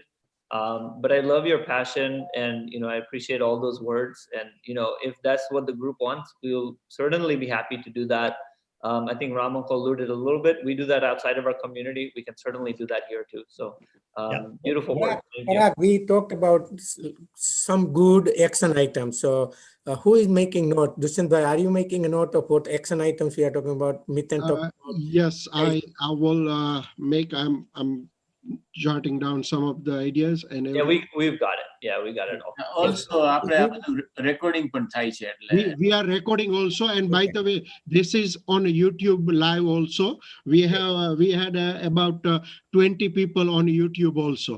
So we will it will be part of our KPSNA webinar playlist on YouTube. So we will compile the list and we will do it. And I'm getting a lot of inquiry about joining the KPSNA business group, which I will create. Again, I have not, but I have everybody's information. I will definitely create, and we will move forward. One item, Make sure. Sorry. one item I wanted to add what Subhash Bhai said. Eventually, because I've been in contact with so many entrepreneurs from India, and as you all knows that Indian market is a big potential for so many different businesses, and I think it would be big beneficial to connect the both the community, Indian community from our KPSNA and the US community from here that can, leverage experience as well as the, our strength, and we can help each other and grow together. I don't want to lose a sight of what Miten said. Miten, that excellent idea, let's have a digitization platform. To me, that will be so efficient to communicate with each other and with our community. So I like that idea. Yeah, even in fact, Miten is working on it from last 2-3 years, and really, thank you, Miten, for spending lots of time on these ideas. And we need to duplicate more Mitens in our community. Yep. Yeah, he has a very good idea, and we had discussed some other idea also, which I think Miten will agree that will go, and I agree with him also, that will go very fast, particularly on a business session, which is more tailored towards the business thing. Yeah, and we have some time here. Prayas had a question. Prayas, I don't know if you want to ask your question live, but it was, if you are, you can come off mute and ask, but it was regarding healthcare, where patients are avoiding delaying routine healthcare because of this COVID environment. How are businesses able to overcome this challenge? Sorry, so can you, Miten, can you let me just understand the question so I can I think it was from Prayas. Yeah. Prayas. Hey, I'm on. I can ask a question, maybe word it, Dinesh, give you some more. Sure, so I'm in the healthcare and sales and, marketing as well. So, and I'm kind of also looking at the other side of the coin, which is, patients or healthcare consumers, right? So with COVID, I know a lot of the patients and consumers are avoiding, routine preventative screening, and a lot of those just because they can, I guess, or they're able to, or they think they can, right? Mm-hmm. So the HCPs are facing that from not being able to kind of see those, I guess their customers, so to speak. Yes. And then HCPs on the other side, right, where I'm coming from is more so from pharma healthcare, right, that you don't have access to them as you used to in sales. You can go talk to them, you can have a call, drop off samples, whatnot, right? You don't have that anymore. I guess I'm trying to understand from the folks that may be in that life sciences healthcare space on how COVID-19 has changed that model. What has worked that you have seen, some of the real world evidence, or anything that anybody can share in terms of, hey, this has worked and I have seen it, or this might work? Sure, I can just put particular my own experience since last 1 year, since COVID started. I used to make 2 trips a month, coast to coast, just to visit my customer and understanding their needs. But last 1 year, I haven't made any trip. And pretty much I was very surprised myself that I was able to do 90% of my work by just sitting in my bedroom or bonus room. So quite a bit training and everything is going online, and we're learning pretty much every day. And definitely most of my customer has reduced their revenue, like all the clinics. The patient are not coming as like normal time, so they have reduced their revenue. But some points they are hoping that this becomes a new normal and they will adjust the environment. So I can add a couple of things there, some more relevant in the sense that different context in the business I'm in, but similar challenge. So one, my wife's in the healthcare, so and sees patients, like that's part of her job. And telemedicine really was able to help supplement some of the loss of revenue there. Insurance companies changed laws around what you can code as part of telemedicine. So there was a lot of advancement that happened there. So I would highly recommend looking at, how you are building and billing for these services, because there's definitely additional revenue you can recognize from using that. Now, if you're part of the sales side of this, and like pharma sales, where you're going to doctor's office and you're trying to build that presence, that's similar to what I have to do right now, because I can't go visit anyone in their office. I've been home for last year, right? And one of the things that's worked really well is this little webinars like this, but in some industries, wine and cheese is really important. Like, so you do some of these where people can get packages sent to them. And then they all get together, and there's a little bit of virtual gathering, so to speak, happening. And then, so businesses had to adjust because people had funds to spend, but they couldn't like bring lunch to an office, right? That wasn't possible because no one's at the office. So they were doing virtual, Uber Eats. Everyone gets a $10 Uber Eats, like digital spend, and that brings everyone together. So there's ideas out there that are trying to figure out how to best leverage this COVID economy right now.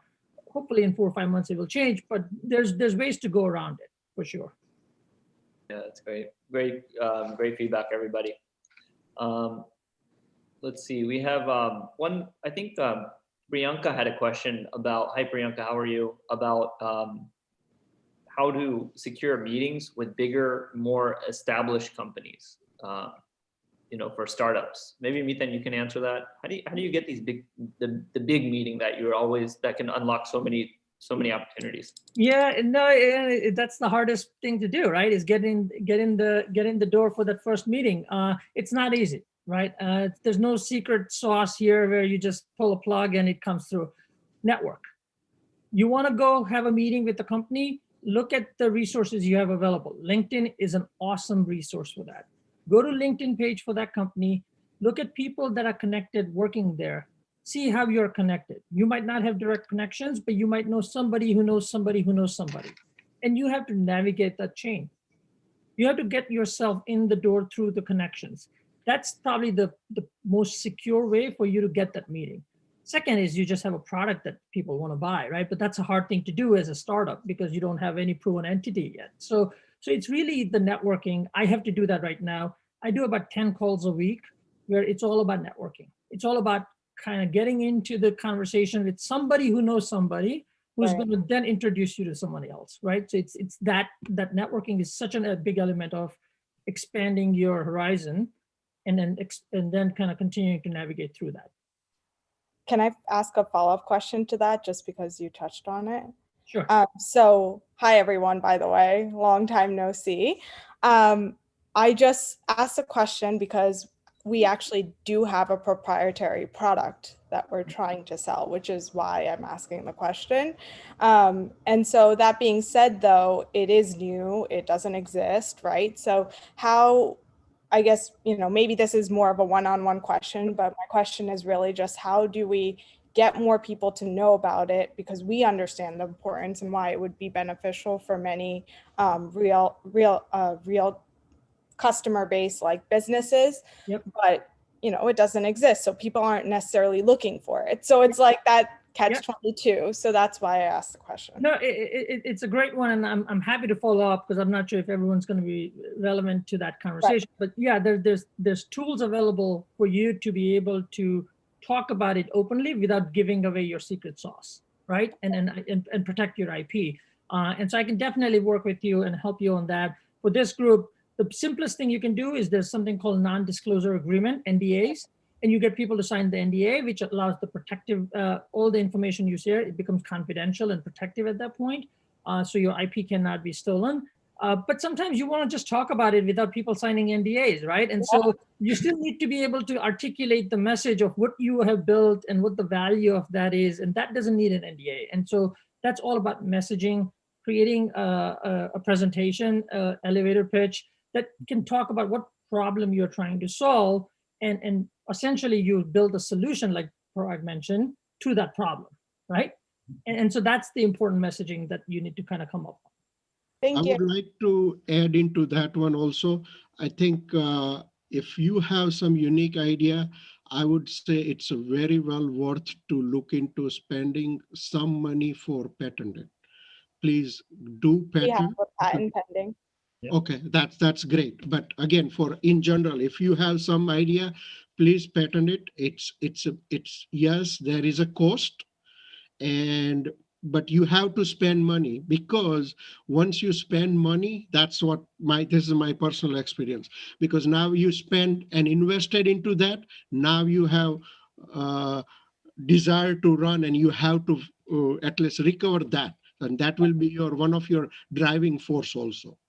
Okay, Priyanka Betty. Yeah, hi Raman.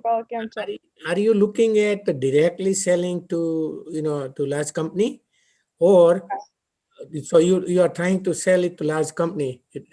Would you consider looking at there are like we have my daughter-in-law, she's doctor and she developed software, and so she went to there are companies there are companies who will look into it, and they also give you not only seeding money but also the marketing and sales expertise. So that might be that might also help you to to get into your food in a large corporation. So if you can try directly, okay, what Miten was talking about, it will be uphill battle to try directly. So maybe you should consider these companies, and I will get you can look into it depending upon your product, okay, and that's another venue that you can also entertain. Okay, Betty. I'm so happy to see Gowani named there, Betty. Yeah, Priyanka, thanks for joining, and great to see you today. Thank you for the great advice. I look forward to business meetings.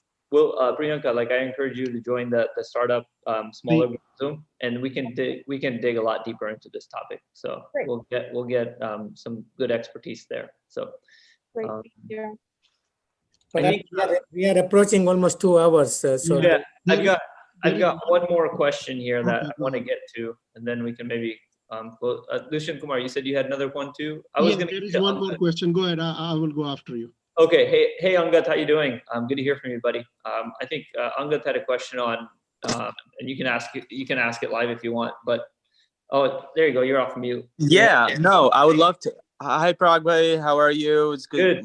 And this was really helpful. Shrina's here as well, and we've agreed that this is actually an amazing panel that everyone has put together. So thank you for that.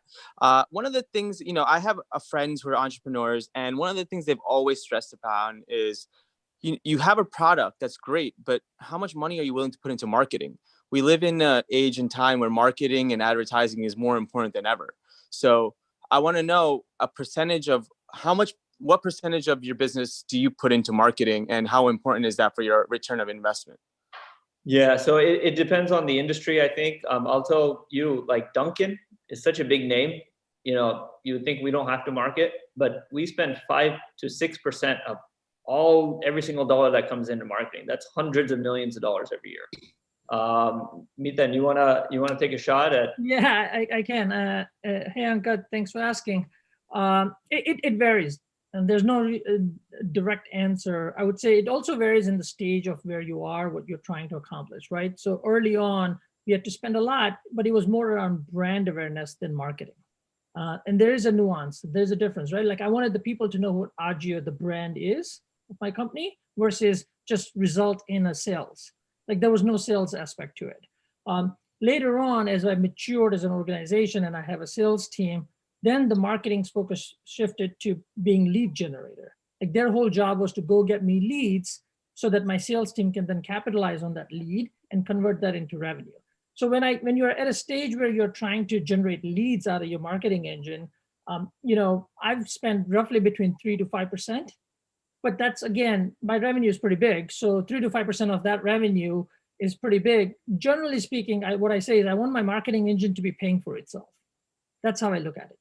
Right? I want my marketing to pay for itself. So there should be enough revenue being generated from that lead generation engine that's driving the value add. And I'm a conservative spender on that, believe me. So some companies will spend a lot more than I do, but it depends on what you are, which industry you're serving. now I have a brand, so I don't have to spend money on social media that doesn't align with me or what I'm trying to do. So it varies a lot based on your product, your consumer, and then the life cycle of where you are in the evolution of your company. Ramoko, what about manufacturing, Ramoko? How do you you know, you're involved in a lot of manufacturing businesses. How do you market those, and how do you know how much to spend? Okay, so you know, you do, like, for example, our medicine manufacturing, you know, we pay 10 to 12% marketing fee. Okay, so it depends on, and then other manufacturing, you know, like a printed circuit board, you pay 4 to 5%, something like that. So like Miten said, Angad, it depends on what product and what industry we are talking about. So it varies. You know, Dunkin', we pay 6%. Every dollar we sell, we pay 6 cents to Dunkin' brands. They do nothing. but anyway, they do a lot of things. So depends on your industry. You know, pharmaceutical, we pay 10 to 15%, depending. I would say most of the franchising businesses, they would typically be doing between 3 to 6% marketing. That's correct. You know, you have in franchising, you have a marketing and you have a royalty. So it's like collectively it's about 11%. Oh, wow.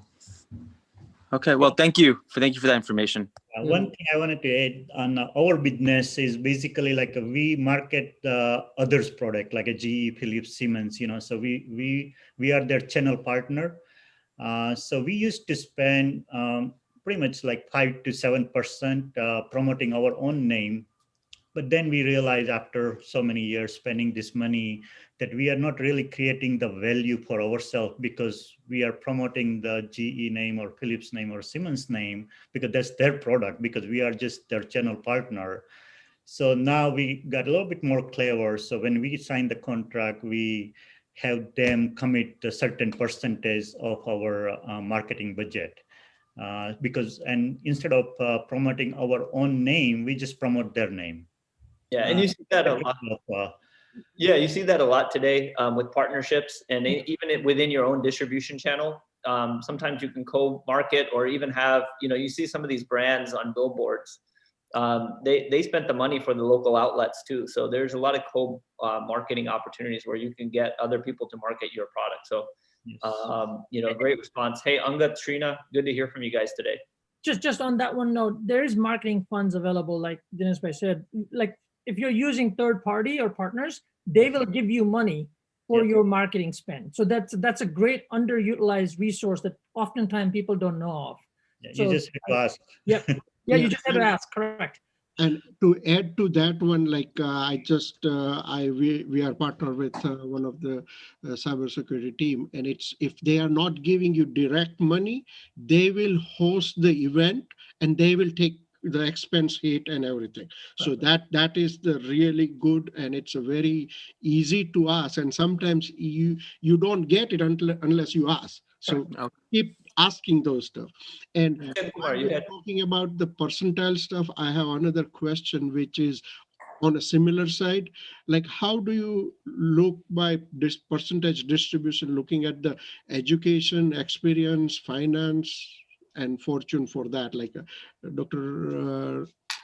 Kanaria, મારા મામા છે, એનો question છે કે તમે કેવી રીતે distribution overall બિઝનેસનું, કે કેટલા % તમારે એજ્યુકેશન કે એક્સપિરિયન્સ ફાઇનાન્સમાં કેવી રીતે કરવું જોઈએ? Again, I think it's a high level, but if you can just give some guidance. So experience, to me, experience and money, they, you know, hand in hand. That those two things, you know, experience and money.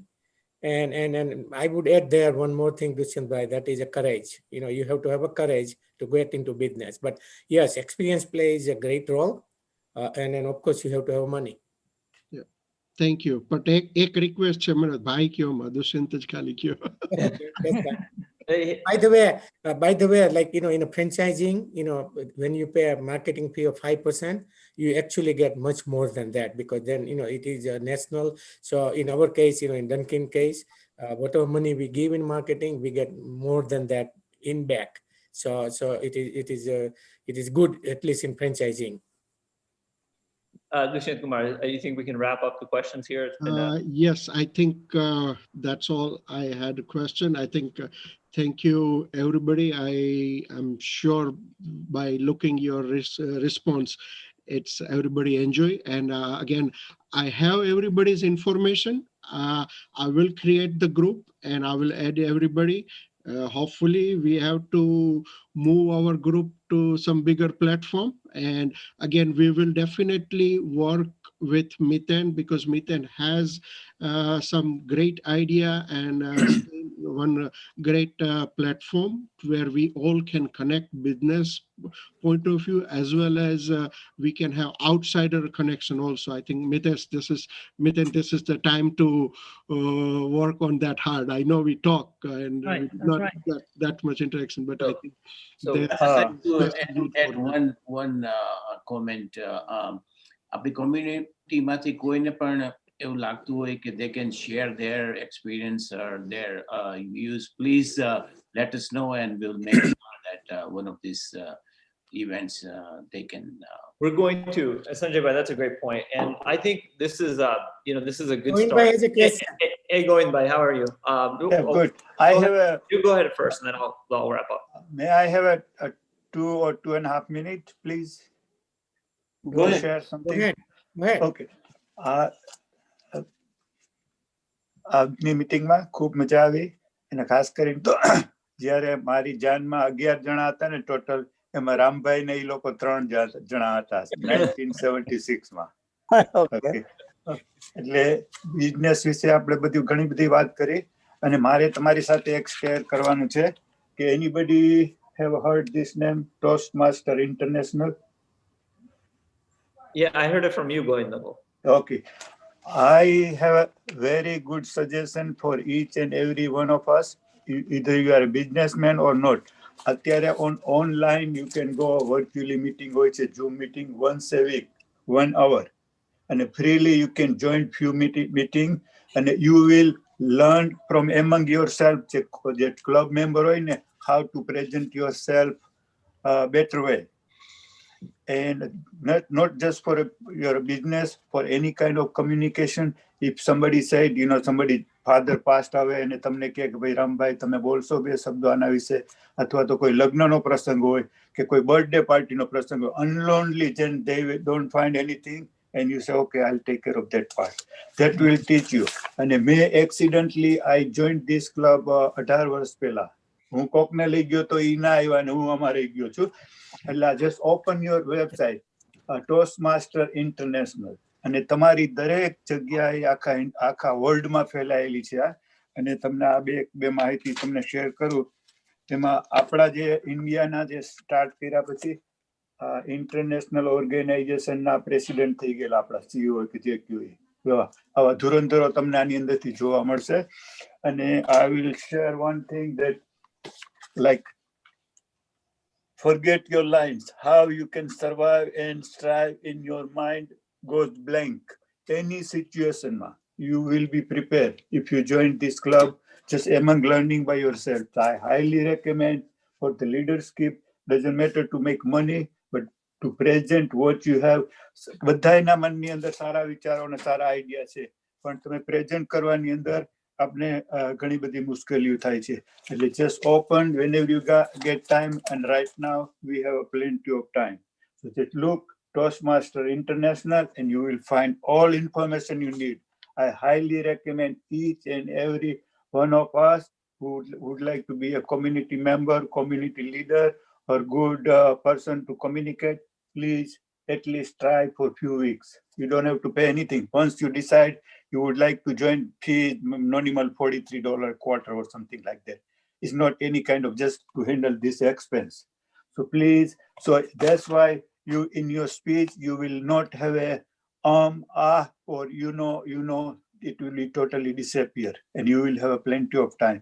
So you can open yourself in 30 seconds. If I have to communicate anyone, as an example, if you are in a lift, 20 માળની building છે, લિફ્ટમાં તમને president Clinton મળી જાય નીચેથી. How you gonna communicate with 20 માળની building છે? without, afraid of anything. And he will remember you and he will tell you, when we have a picture with you. That's how you will be prepare yourself, because you have so many things to express, but sometimes you are afraid how to express ourselves. So that's why they will give you courage. અને હું જે ક્લબમાં જાઉં છું એમાં ધોળિયા થોડાક છે, એક ફિલિપાઇન્સથી છે, એક લંડનથી વ્હાઇટ હમણાં એને ટાઈમ હતો એટલે ઇન્ટરનેટના પેલા ક્લબમાં જોડીને અમારી સાથે કોમ્યુનિકેટ કર્યું. અને some people are retired, some want to start their own new company, they join. So they lose the fear. And there were so many lawyers, they said, I learned from somebody to present myself against a judge or client or anybody, because everybody has a different idea, but we are sometimes afraid to open ourselves. So that's why I highly recommend, nothing lose, nothing to lose. ગાજરની પપુડી કહીને આપણે કે ચાલે તો ચલાવવાની, નહીં તો ખાઈ જવાની એના જેવી. So please try at least one more time. No, thank you for giving me a time. And I'm not a businessman. I was protected by business people just like Kirit Bhai, Ram, and anything. I have a really good time. I did not have to think about milk ni price chu che, kani price chu che. So I had my good life. So I'm not a businessman, but I would like to share all idea with you guys. Thank you very much. Thank you, Govind Uncle. I've heard Govind Uncle speak at so many different events, and he takes so much passion in speaking, in front of the groups, and I think that's a very good thing to share. Thank you very much, Govind Uncle. Yeah, and I know we talked about like specific businesses today. There's a lot of things on the chat about other fields, but we have a lot of experts in our community. Whether we have CPA, talk about healthcare. Even businesses like dentist or private practice healthcare or law. I mean, there's so many things for like young people that can learn on, and it can really shape their careers, and it can really help them save 10 years of learning it on their own, because a lot of these things you learn on your own. If we can help each other, let's do that. Miten really opened up this call by saying, he was joking about, him and I going into Bollywood. But I'll wrap it up on a light note, is that, we all do have other opportunities, that when we get into business. And for me, like I did have, other opportunities, but, I saw that my family, was working so hard in their business. And yes, I knew there was opportunity in the business, but I also saw that, it was a lot of work. And I wanted to help them. I genuinely said, like, it's my responsibility to help them do it. So I know a lot of us have family businesses, and our families are involved and things like that, but it was something that I learned that I was good at, and that I could expand, and I wanted to grow it for my family, because I had the education and I had the early experience there, and I wanted to grow it for my family. But I think that's one thing is what youngsters' responsibilities and those type of things to get involved. But that's really why I got into business. I know our panelists share their stories, but I got in really just because I saw how much hard work they were doing, and they were doing it for us, and I said, I need to help. And one thing led to another, and here we are. But, we're going to continue sharing some of these stories there. I think they can shape our futures, especially for younger members. And, we'll continue to learn from, all the successes, so we can continue to grow our samaj. So really appreciate that. We're going to take some good action items. We've got the WhatsApp group that we're starting now. Hopefully that can lead all the way into, what Miten talked about, is getting like a real IT platform where we can share in real time. We'll break off into the next 30 days. We're going to have 3 separate Zooms with the panelists, so we can get into much more detail. And we'll go even deeper with smaller groups or one-on-one with that group. And our goal is to accomplish all of this in the next 3 months. And this is a business forum, so we'll stay very professional with our action items, and we will make sure we execute them. Thank you everybody. Thank you, Parag, and thank you all the panelists, Ram Bhai, Dinesh Bhai, Miten. And thank you everybody for joining and showing your interest. Definitely we will take it to the next step, and we will be in contact. I will create the group, and I will add everybody within a day or so, and we will communicate via email also for the next business seminar, and we will stay in touch. So thank you and have a nice weekend. Yeah. Be safe, stay healthy. Thank you, KPSNA. Thank you, everybody. Thank Good you. to see everybody.